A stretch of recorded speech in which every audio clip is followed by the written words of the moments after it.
Hi, my name is Fabian Fernandez. I'm a freshman here at USF, majoring in microbiome, and I'm applying for an RA position. When I read the first prompt for the video, I immediately thought of my second season of wrestling. It was during my junior year of high school, and it was an important time for me because I had the opportunity to serve as something along the lines of a mentor for the JV wrestling team.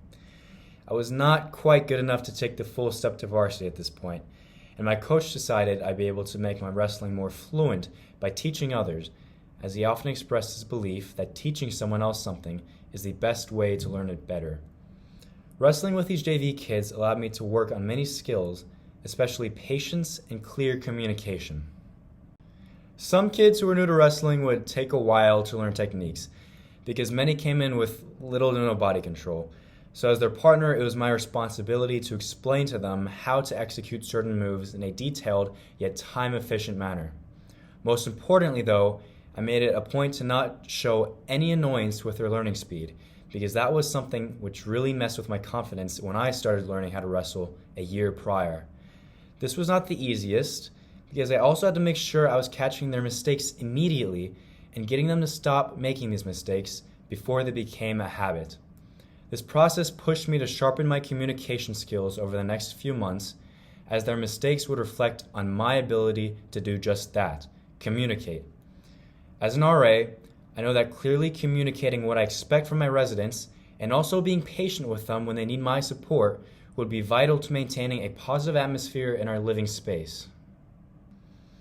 The next prompt was a bit more difficult to think of, but a good example of when I worked with people different from me was when I volunteered with Metropolitan Ministries for a few months. The people I worked with ranged from full-time employees to kids younger than me.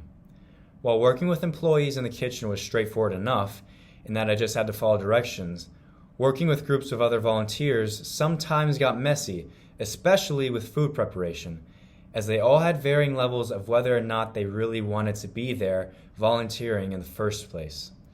Dealing with those who didn't care was difficult. Sometimes I would try to express the end goal in terms that would motivate the group to just get the task at hand done and over with, but this didn't always work.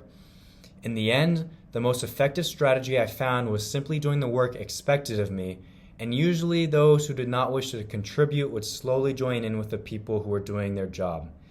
In this case, acting as a role model was a solution that I found to work best. Thank you for listening. Thank you for your consideration. Bye-bye.